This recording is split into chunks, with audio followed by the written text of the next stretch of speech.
नमस्कार. किमंतू लाईव्हमध्ये आपल्या सर्वांचं मनपूर्वक स्वागत. आडनावांचा इतिहास कसा शोधावा या आपल्या मालिकेतील आजचा आपला 8वा व्हिडिओ आहे. या व्हिडिओमध्ये आपण जाणून घेणार आहोत आडनावांच्या शोधामध्ये नातेवाईकांचं महत्त्व. बऱ्याचदा आपल्याला असं आढळून येतं की आपल्याला ज्या वेळेला आडनावांचा इतिहास शोधायचा असतो त्यावेळेला त्याची सुरुवात कुठून करावी हे आपल्या लक्षात येत नाही. मागच्या व्हिडिओमध्ये आपण म्हटलं तसं की सुरुवात आपल्याला स्वतःपासून करावी लागते, स्वतःच्या घरापासून करावी लागते आणि स्वतःच्या नातेवाईकांपासून करावी लागते. मग नातेवाईक जे असतात ते नातेवाईक महत्त्वाचे का आहेत आडनावांचा इतिहास शोधण्यासाठी? बऱ्याचदा असं होतं की आपल्या नातेवाईकांकडे पुष्कळ महत्त्वाची माहिती असते आणि जर आपले नातेवाईकांशी संबंध चांगले नसतील किंवा आपण नातेवाईकांशी बोलत नसू तर ती माहिती शोधण्यासाठी आपल्याला बाहेरून ती माहिती मिळवण्यासाठी वेगवेगळ्या ठिकाणाहून बराच आटापिटा करावा लागतो. त्यामध्ये वेळ, श्रम, पैसा भरपूर खर्ची पडतो. त्यामुळे आडनावांचा जर तुम्हाला शोध घ्यायचा असेल तर नातेवाईकांचं महत्त्व काय आहे? नातेवाईकांचं महत्त्व जे आहे ते फार आहे. तर हे नातेवाईकांचं महत्त्व नेमकं काय आहे ते आपण समजून घेणार आहोत आजच्या व्हिडिओमध्ये. चला तर मग विषयाला सुरुवात करूयात. नमस्कार, माझं नाव किमंतू ओंबळे सरकार आणि आपण पाहत आहात किमंतू लाईव्ह यूट्यूब चॅनल. पहिलं जे नातेवाईकांचं महत्त्व आहे ते म्हणजे नातेवाईकांना आपल्या कुटुंबाबद्दलच्या मौखिक इतिहास आणि मौखिक परंपरा माहीत असतात. मौखिक इतिहास म्हणजे काय की समजा माझे आईवडील आहेत, त्यांनी त्यांच्या आईवडिलांकडून पिढ्यानुपिढ्या आपल्या कुटुंबाचा इतिहास ऐकलेला असतो, सांगितलेला असतो. त्यांना घडलेल्या घटना माहीत असतात. एखादी बिकट परिस्थिती आपल्या कुटुंबामध्ये का आली, आपल्याला काय आव्हानाला सामोरं जावं लागलं, कशाचा पाठपुरावा करावा लागला, का स्थलांतर करावं लागलं, किंवा एखाद्या आपल्या कुटुंबातल्या कोणत्या व्यक्तीने मोठा पराक्रम गाजवला, त्याचा चांदीचा टाक बनवून देवाऱ्यामध्ये ठेवला आहे, या सगळ्या गोष्टींची माहिती असते. ती सगळ्या गोष्टींची माहिती आपल्या नातेवाईकांना असते, आपल्या कुटुंबियांना असते. त्यानंतर आपल्या प्रथा परंपरा, कुळाचार जे काही चालतात पिढ्यानुपिढ्या त्याची पण माहिती आपल्या नातेवाईकांना असते. आपले जे वयोवृद्ध घरातले लोक असतात त्यांना असते. आणि सगळ्यात महत्त्वाची गोष्ट म्हणजे या माहितीचं कुठंही दस्तऐवजीकरण केलेलं नसतं किंवा ही माहिती कुठेही लिखित स्वरूपामध्ये लिहिलेली नसते. कुठल्याही इंटरनेटच्या आर्काईव्हवर सापडत नाही, कुठल्या आपल्याला वाचनालयामध्ये सापडत नाही, कुठल्या संग्रहालयामध्ये सापडत नाही. आपल्या कुटुंबाची माहिती फक्त आणि फक्त आपल्याला आपल्या नातेवाईकांकडून आणि कुटुंबियांकडूनच मिळते. त्याच्यामुळे जर आपल्याला आपल्या कुटुंबाचा इतिहास शोधायचा आहे, पूर्वजांचा इतिहास शोधायचा आहे, आडनावांचा इतिहास शोधायचा आहे तर या मौखिक इतिहास आणि परंपरेसाठी नातेवाईकांचं महत्त्व फार आहे. दुसरं जे महत्त्व आहे नातेवाईकांचं ते अशासाठी आहे की नातेवाईकांना घडलेल्या गोष्टीचं प्रत्यक्ष ज्ञान असतं. म्हणजे आपण काय करतो की आपण एखादा आडनावाचा कागद शोधतो. तर आडनावाचा कागद शोधतो म्हणजे काय की मी जमिनीचे फेरफार शोधतो, मागे जातो, 4 पिढ्या फेरफार शोधून काढतो, मला जमिनीचे कागद भेटतात. मला तो व्यवहार काय झाला तो कळतो. पण व्यवहार कागदावर काय झाला ते कळणं आणि एखाद्या माणसाने प्रत्यक्षात तुम्हाला ते व्यवहार सांगणं की असं असं मी या माणसाला भेटलो, या माणसाने मला अप्रोच केलं, हा माणूस असं असं बोलत होता, या माणसाने एवढी एवढी किंमत सांगितली, मी एवढी एवढी किंमत सांगितली, त्यानंतर थोडा वाद झाला, त्याने थोडे पैसे दिले नाहीत, थोडा नंतर गोष्टी झाल्या, या माणसाने त्याच्यामध्ये थोडं आडवं आणलं. हे जे प्रत्यक्ष ज्ञान आहे एखाद्या गोष्टी घडण्यामागचं किंवा व्यवहारामागचं ते प्रत्यक्ष ज्ञान आपल्याला फक्त त्या व्यवहारामध्ये किंवा घटनेमध्ये सामील असणाऱ्या नातेवाईकांकडूनच मिळू शकतं. त्यामुळे सामान्यतः कुटुंबाबद्दल किंवा कुटुंबाच्या संरचनेबद्दल, पूर्वजांबद्दल, नातेसंबंधांबद्दल, एखाद्या घटनेबद्दल, व्यवहाराबद्दल नातेवाईकांना प्रत्यक्ष ज्ञान जास्त असतं. त्यामुळे नातेवाईकांचं महत्त्व फार आहे. तिसरं जे नातेवाईकांचं महत्त्व आहे ते म्हणजे नातेवाईकांकडे कित्येक आपल्या कौटुंबिक कागद जे म्हणतो आपण किंवा कागदपत्र म्हणतो ते कित्येक कौटुंबिक कागदपत्र नातेवाईकांकडे असू शकतात. आपल्याला माहीतही नसतं की कुठल्या नातेवाईकाकडे कुठला कागद असेल किंवा कुठल्या नातेवाईकाकडे कुठल्या कागदपत्रांचा खजिना असेल हे आपल्याला माहीतही नसतं. आपलं कुटुंब मोठं असतं, कुटुंब वृक्ष मोठा असतो. आपण मागे मागे सरकत जातो तसं आपल्याला कळतं की हा आपला मूळ पुरुष, त्याच्यापासून 3 शाखा झाल्या, 3 शाखांच्या 6 झाल्या, 6च्या 10 झाल्या, 10च्या 12 झाल्या.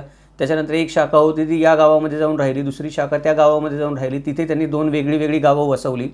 तर मला समजा माझं गाव जावली तालुक्यामध्ये आहे आणि मला माझं एकच माझं आडनावाचे एक गाव माझं बसलेलं आहे पूर्णपणे. पण माझ्या आडनावाशी मिळतं जुळतं आडनाव असणारी दुसरी एखादी शाखा माझी महाडमध्ये असू शकते पलीकडे जाऊन. माझ्याकडे कागदपत्र नसतील पण त्यांच्याकडे कागदपत्र असू शकतात किंवा त्यांच्याकडे काही रेफरन्स असू शकतात की नेमका कोणत्या पूर्वजाशी आपला संबंध आलेला आहे किंवा कोण आपला मूळ पुरुष आहे त्याचे लेखी पुरावे त्यांच्याकडे असू शकतात. माझ्याकडे IQ माहिती असू शकते. तर अशा प्रकारे अनेक प्रकारची जन्म प्रमाणपत्र, विवाह प्रमाणपत्र, पत्र, डायऱ्या, त्यानंतर छायाचित्र, सनदा, इनामपत्र किंवा एखाद्या कामगिरीबद्दल राजाने दिलेलं एखादं आज्ञापत्र या अशा प्रकारचे जे प्राथमिक सोर्स असतात ते आपल्याला नातेवाईकांकडूनच मिळतात. आणि नातेवाईक म्हणजे फक्त आपले रक्ताचे नातेवाईक किंवा आपल्या गावातले नातेवाईक नाहीत, आपले आडनाव बंधू किंवा आपल्या आडनावाशी मिळते जुळते जे लोक आपल्या एकाच वंशातले आहेत ते आपल्याला आपल्या गावात नाही, आपल्या गावाच्या आजूबाजूला 50-60 किलोमीटर 100 किलोमीटरच्या परिघामध्ये जाऊन वसलेले दिसून येतात. त्यांच्याकडे पण ही कागदपत्रं मिळू शकतात आपल्याला. त्यामुळे नातेवाईकांचं महत्त्व त्या कागदपत्रांसाठी पण आहे की कागदपत्र जे आपल्या कुटुंबाशी संबंधित आहे ते फक्त नातेवाईकच देऊ शकतात, सरकार देऊ शकत नाही किंवा गाव देऊ शकत नाही आपल्याला. म्हणून नातेवाईकांना आपल्याला महत्त्व दिलं पाहिजे, त्यांच्याकडून ती माहिती मिळवण्याचा आपण प्रयत्न केला पाहिजे. चौथं जे नातेवाईकांचं महत्त्व ते अशासाठी आहे की नातेवाईक आपल्याला काय करत असतात की आठवणी आणि किस्से सांगत असतात. म्हणजे आपण एखाद्या कौटुंबिक सदस्याला विचारलं की बाबा तुझ्या आयुष्यामध्ये नेमकं काय घडलं, तर तो किस्से सांगायला सुरुवात करतो. माझी आई अशी होती, माझी मावशी अशी होती, माझे काका असे होते, या गावामध्ये आपली मुलगी दिली होती, त्या लांबच्या गावातली मुलगी त्या अमक्या अमक्या चुलत्याला याला त्याला करून आणलेली होती. तर या सगळ्या ज्या गोष्टी आहेत या सगळ्या गोष्टी आपल्याला नातेवाईक सांगत असतात.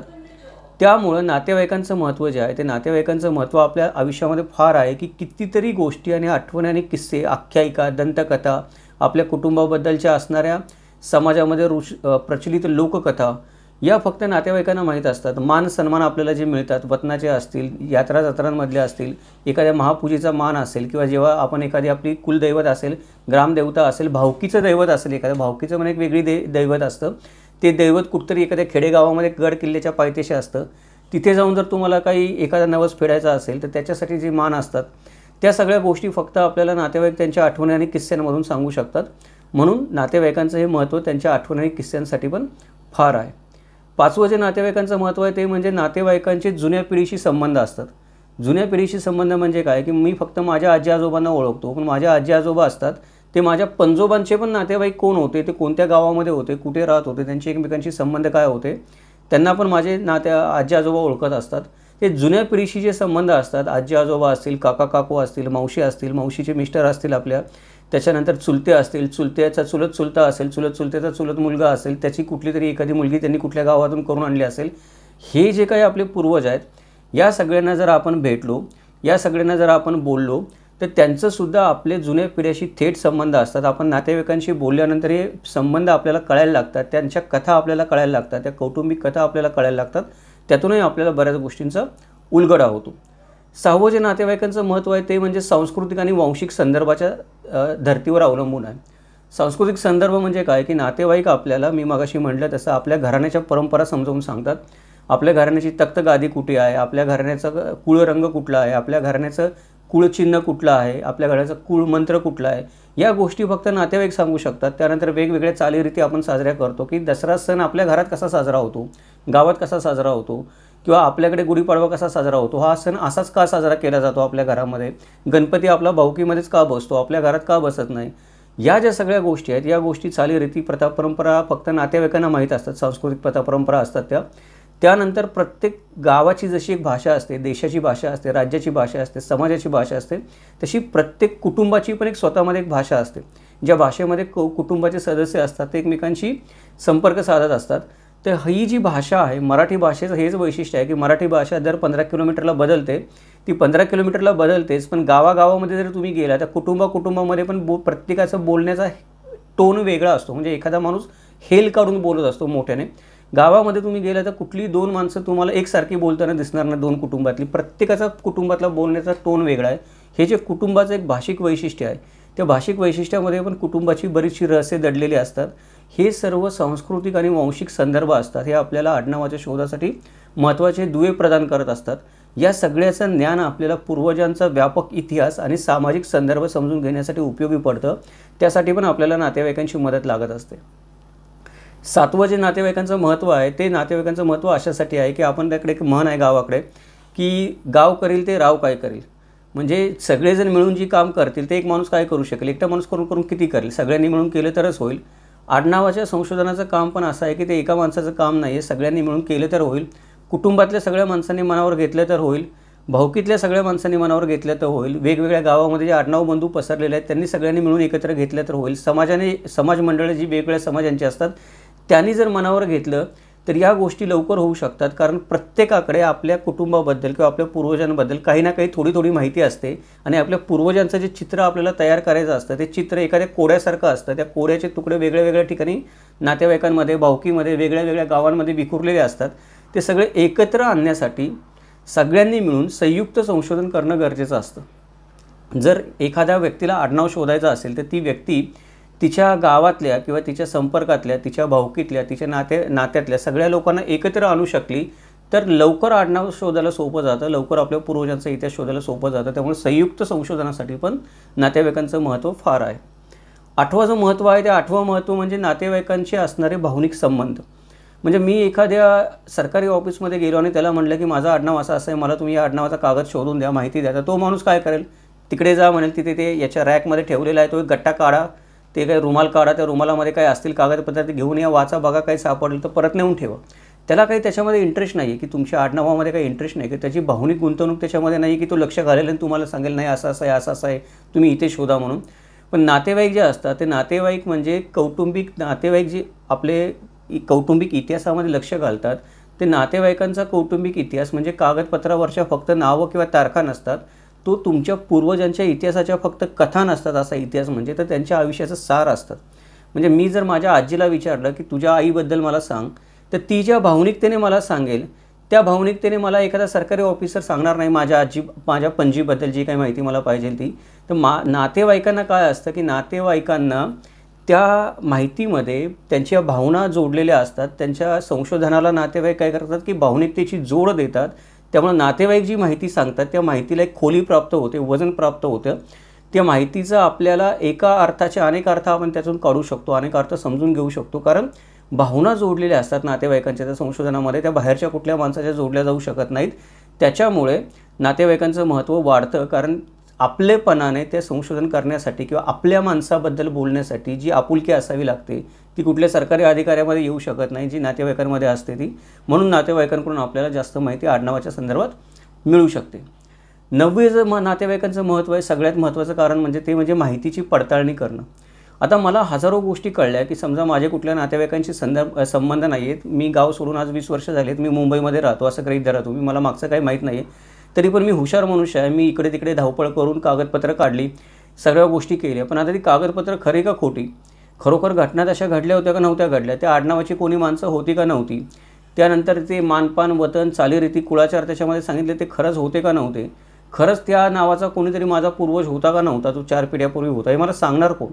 अशी जी माहितीची पडताळणी आपल्याला करायची असते ती माहितीची पडताळणी करण्यासाठी नातेवाईक उपयोगी पडतात. नातेवाईकांशिवाय दुसरं कुणीही खऱ्या अर्थाने त्या माहितीची पडताळणी करू शकत नाही. त्यामुळे आडनावाच्या संदर्भामध्ये किंवा पूर्वजांच्या तुमच्या शोधाच्या संदर्भामध्ये तुम्ही जी काही माहिती गोळा कराल तिची पडताळणी करण्यासाठी नातेवाईकांचं महत्त्व फार आहे. 10वं जे नातेवाईकांचं महत्त्व आहे ते म्हणजे नातेवाईक तुम्हाला तुमच्या घराण्यामध्ये ज्या महत्त्वाच्या घटना घडल्या त्या घटनांचे संदर्भ देऊ शकतात. काय महत्त्वाच्या घटना घडल्या, कोणी आपल्या घराण्यामध्ये पहिली घोडागाडी घेतली होती, कोणी आपल्या घराण्यामध्ये पहिली बैलगाडी घेतली होती, कुठला नातेवाईक होता ज्याला बैलांची आवड होती, कुठला नातेवाईक होता त्याला शेतीची आवड होती, कुठला नातेवाईक होता तो उधारी फार करत होता, त्याने आपल्या जमिनी विकून टाकल्या, कुठला आपला पूर्वज होता त्याच्या काळामध्ये स्थलांतर करावं लागलं सक्तीने आपल्याला, किंवा आपण या गावातून दुसऱ्या गावामध्ये स्थलांतरित झालो. म्हणजे आपल्या कुटुंबामध्ये ज्या हालचाली झालेल्या असतात पूर्वीच्या काळामध्ये, भूतकाळामध्ये, त्या महत्त्वाच्या घटना आणि महत्त्वाच्या हालचाली ज्याच्यामुळे आपलं कुटुंब एका ठिकाणाहून दुसऱ्या ठिकाणी जात असतं, कुटुंबाला एक गतिशीलता आलेली असते. त्या गतिशीलतेचा काही महत्त्वाचे निर्णय घ्यावे लागलेले असतात आपल्या कुटुंबाला. ते निर्णय नातेसंबंधामध्ये निर्माण झालेले ताणतणाव किंवा आनंदाचे प्रसंग किंवा स्थलांतर करावं लागलं असतं तर स्थलांतरामागची खरी कारणं की का ते स्थलांतर करावं लागलं, मला गावामध्ये कोणी त्रास दिला म्हणून मला स्थलांतर करावं लागलं का, मी स्वखुशीने स्थलांतर केलं का, मला रोजगाराची संधी मिळाली किंवा मला पराक्रम गाजवला म्हणून कुठलं वतन मिळालं म्हणून स्थलांतर केलं का, दुष्काळच पडला होता का, जंजिऱ्याच्या सिद्धीने हल्ला केला कोकणामध्ये म्हणून घाबरून मला पळून जावं लागलं, 2 माणसांना त्यांनी पकडून धर्मांतरित केलं म्हणून. या ज्या काही गोष्टी आहेत किंवा अशी जी काही गुपितं असतात ती गुपितं फक्त आणि फक्त नातेवाईक उघड करू शकतात, कारण नातेवाईकांना या गोष्टी त्यांनी प्रत्यक्ष भोगलेल्या असतात, त्यांच्या पूर्वजांनी कुठेतरी अनुभवलेल्या असतात. त्याच्यामुळे आपल्या पूर्वजांचं जर सूक्ष्म चित्रण आपल्याला करायचं असेल किंवा एक सूक्ष्म चित्र आपल्याला उभं करायचं असेल, जसं आपण सूक्ष्मदर्शकाखाली एखादी गोष्ट बघतो तेव्हा आपल्याला एखादा व्हायरस असतो, बॅक्टेरिया असतो, मोठा दिसायला लागतो, तसं नातेवाईकांच्या डोळ्यांनी जर आपण आपल्या कुटुंबाच्या इतिहासाकडे बघायला लागलो तर आपल्याला तो इतिहास मोठा दिसायला लागतो आणि त्याच्यातले सूक्ष्म गोष्टी आपल्याला कळायला लागतात. त्याच्यामुळे पण नातेवाईकांचं महत्त्व फार असतं. 11वं जे महत्त्व आहे नातेवाईकांचं ते म्हणजे कौटुंबिक वारसा जतन करण्यासाठी. कौटुंबिक वारसा म्हणजे काय, की आपले जे नातेवाईक असतात त्या नातेवाईकांना मागे जे काही आपल्या कुटुंबाचे, मी मागं म्हटलं तसं कुळाचार, प्रथा, परंपरा, चालीरीती, त्यानंतर बोलण्याची लकब असते आपली, जसं मी म्हटलं कुटुंबाची एक स्वतःची भाषा असते, पेहरावाची पद्धत असते, कुटुंबाचे काहीतरी आदर्श असतात, तत्त्व असतात, नीतिमत्ता असते. एखादं कुटुंब असतं सावकारी करत असतं, एखादा अनितीने जगत असतो, तर एखादा माणूस सत्याने जगत असतो. गावामध्ये काही झालं तरी आपण जर जुने पिक्चर बघितले असेल निळू फुले वगैरेचे, त्याच्यामध्ये दिसतं की एखादा विठ्ठलाचा भक्त आहे तो सत्यानेच जगतो, एखादा निळू फुलेसारखा व्यक्ती राजकारणच करत असतो. अशा पद्धतीने जे प्रत्येक कुटुंबाचं स्वतःचं एक अस्तित्व असतं वेगळं, एक वारसा असतो. तो वारसा आपल्याला पुढच्या पिढीला द्यायचा असतो. आपल्याला सांगायचं असतं की बघ आपले पूर्वज असे आहेत, आपण इथून आलेलो आहोत. आपल्या घरामध्ये हे आदर्श आणि ही तत्त्व पाळली जात असतात. आपल्यासाठी ती महत्त्वाची आहेत. पैशापेक्षा किंवा इतर कुठल्याही गोष्टींपेक्षा आपल्याला मान सन्मान महत्त्वाचा आहे. तर हा जो वारसा आपला आहे तो वारसा आपल्याला फक्त आणि फक्त नातेवाईकांकडून कळू शकतो. तो कुठलंही कागदपत्र तुम्हाला तुमच्या घराण्याचा वारसा सांगू शकत नाही. कागदपत्र तुम्हाला तुमच्या घराण्याच्या घटना सांगू शकतील, काय घडल्या त्या. कागदपत्र स्थलांतर कुठे झाली ते सांगू शकेल, कागदपत्र जमिनीचे फेरफार सांगू शकेल, पण तुमचं घराणं कुठल्या विचाराने जगत होतं, त्याच्यामध्ये कुठली परंपरा होती, वारकरी परंपरा होती का, शेतीची परंपरा होती का, पैशाची परंपरा होती का, लष्करी परंपरा होती, त्याचं महत्त्व तुमच्यासाठी काय होतं आणि त्याचं मूल्य तुमच्यासाठी काय होतं, हे कुठलं कागदपत्र सांगत नाही. ती जिवंत व्यक्तीच तुम्हाला सांगू शकते स्वतःच्या आचरणामधून. त्याच्यामुळे जर तो वारसा तुम्हाला पुढच्या पिढीपर्यंत पोचवायचा असेल, पुढे चालवायचा असेल, तर त्याला नातेवाईकांची गरज लागते. त्यामुळे नातेवाईकांचं महत्त्व आडनावांच्या संशोधनामध्ये अनन्यसाधारण आहे असं आपण म्हणू शकतो. 12वं आणि शेवटचं महत्त्व नातेवाईकांचं असं आहे की नातेवाईकांनाच आपल्या कौटुंबिक शाखांची ओळख असते. जसं आपण म्हणतो की आपण एक वंशवेल बनवली, आपण एक वंशवृक्ष बनवला आपल्या समाजाचा. तर वंशवृक्ष जो आहे, वंशवेल जो आहे, ती पसरलेली आहे. ती एका गावापुरती मर्यादित नसते. कधीकधी ती 4, 5, 10 गावांमध्ये पसरलेली असते. कधीकधी ती वंशवेल असते ती मोठ्या प्रदेशामध्ये, भूभागामध्ये पसरलेली असते. आपले काही नातेवाईक असतील ते कदाचित, काही लोकांचे नातेवाईक मला दिसतं महाराष्ट्रातले, काही लोकांचे नातेवाईक मध्य प्रदेशमध्ये आहेत, काही लोकांचे नातेवाईक कर्नाटकमध्ये, ते मागे जाऊन तिकडे स्थायिक झालेले आहेत, काही लोकांचे नातेवाईक तेलंगणामधून मराठवाड्यामध्ये येऊन स्थायिक झालेले आहेत, काही लोक मराठवाड्यातून तेलंगणामध्ये गेले आहेत. अशी ती वंशवेल पसरलेली असते. तर आपल्या घराण्यातला कुठला माणूस कधी कुठल्या कारणाने या महाराष्ट्र राज्य सोडून बाहेर गेला आणि तिकडे जाऊन स्थायिक झाला, हे नातेवाईकच आपल्याला सांगू शकतात. या लांबच्या दूरच्या ज्या आपल्या शाखा असतात त्याची ओळख आपल्याला नातेवाईकच करून देऊ शकतात. नातेवाईकच आपल्याला त्या माणसांपर्यंत पोहोचवू शकतात की हां तू याच्याकडे जा, मी तुला पत्र देतो, किंवा त्या माणसाला फोन करतो, सांगतो की तू येशील तिथे माहिती गोळा करण्यासाठी, तू जाऊन भेट, त्यांना माहिती घे.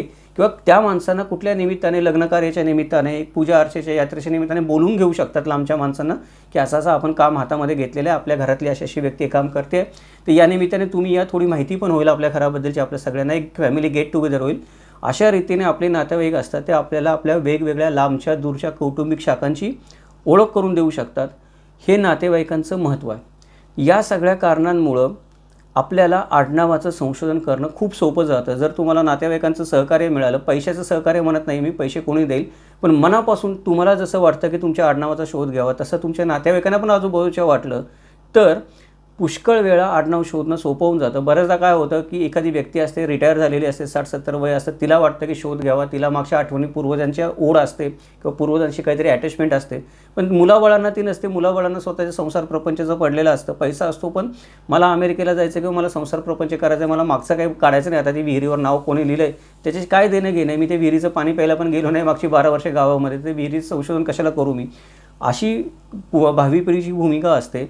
किंवा 2 भाऊ असतात, भाऊकीतले लोक असतात, चुलत भाऊ असतात, एकमेकांमध्ये वाद असतात, किंवा लोकांना या गोष्टीचं तेवढं महत्त्व नसतं. लोकांना वाटतं चाललंय ना आयुष्य, चांगलं चाललंय, किंवा काही जणांना भीती पण असते, काहीतरी वेगळंच निघायचं त्याच्यामधून, आता आम्ही मराठा नाव लावतोय, नंतर कळायचं मराठा नाहीच आहोत, दुसरं कोणीतरी आहोत, अशी पण काही लोकांना भीती वाटते की संशोधन केलं तर. म्हणून पण लोक काय करत असतात, आनाकानी करत असतात या गोष्टीमध्ये इंटरेस्ट घ्यायला. त्याच्यामुळं अडथळे वाढतात, विघ्न वाढतात, कार्यामध्ये यश मिळायला वेळ लागतो, खर्च वाढतो.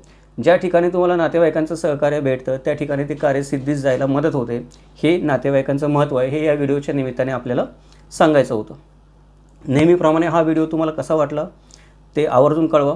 जर व्हिडिओ आवडला असेल तर लाईक करा, शेअर करा आपल्या मित्रांबरोबर वेगवेगळ्या ग्रुपमध्ये. या व्हिडिओच्या निमित्ताने आपण प्रथमच किमंतू लाईव्ह चॅनलला भेट देत असाल तर चॅनलला सबस्क्राईब करा, नोटिफिकेशन बटन ऑन ठेवा, जेणेकरून या मालिकेमधले वेगवेगळे माहितीपूर्ण व्हिडिओ आपल्याला पाहता येतील. या अशा पद्धतीचे थोडे हटके, विषयाच्या बाहेर जाऊन अभ्यासपूर्ण आणि संशोधनात्मक व्हिडिओ जर आपल्याला बनवायचे असतील तर ते व्हिडिओ बनवण्यासाठी नेहमीच प्रायोजकत्वाची गरज लागत असते. चॅनलला मदत करण्यासाठी आपण जर कोणत्याही माध्यमातून मदत करू शकत असाल, फुल नाही फुलाची पाकळी, चॅनलच्या मेंबरशिपच्या माध्यमातून, सुपर थँक्सच्या माध्यमातून, गुगल पेच्या माध्यमातून, नंबर तुम्हाला स्क्रीनवर दिसतो आहे, मदत करू शकत असेल तर जरूर करा. एखादं पुस्तक स्पॉन्सर करू शकत असाल चॅनलला संशोधनासाठी तरी जरूर करा. कारण समाजशास्त्राचा विषय जो असतो, समाजाचा, जातीचा, आडनावांचा जो विषय असतो, त्याची पुस्तकं असतात ती महाग असतात, दुर्मिळ असतात, सहजसहजी मिळत नाहीत. त्यामुळे एखादं पुस्तक आपण स्पॉन्सर केलं तरी पण अभ्यासासाठी भरपूर मदत होऊ शकते. हे इतिहासाचं असंच वस्तुनिष्ठ मूल्यमापन, चिकित्सक विश्लेषण आणि तर्कशुद्ध विवेचन ऐकण्यासाठी पाहत राहा किमान तुला यूट्यूब चॅनल. उद्या आपण भेटूयात एका नवीन व्हिडिओसोबत. आपल्या उद्याच्या व्हिडिओचा विषय आहे की आडनावांच्या शोधासाठी उपयुक्त नातेवाईक. म्हणजे इथे आपण नातेवाईकांचं महत्त्व शोधलं, पण आता कोणते नातेवाईक उपयुक्त आहेत. म्हणजे माझ्याकडे शेकडो नातेवाईक होतील. जर मी शोधलं याचा नातेवाईक, त्याचा नातेवाईक, नात्याचा नातेवाईक असं शोधत गेलो मी, तर माझ्याकडे शेकडो नातेवाईक होतील, 100-150 नातेवाईक तर होतीलच. मला खात्री आहे एखाद्या माणसाने प्रामाणिकपणे प्रयत्न केले तर. त्या 150 नातेवाईकांमधला कामाचा माणूस कोण आहे माझा नेमका, ज्याच्याकडे गेल्यावर मला माहिती मिळेल. हे उपयुक्त नातेवाईकांबद्दल आपण जाणून घेणार आहोत पुढच्या व्हिडिओमध्ये. तोपर्यंत इथेच थांबूयात. जय महाराष्ट्र, जगदंब.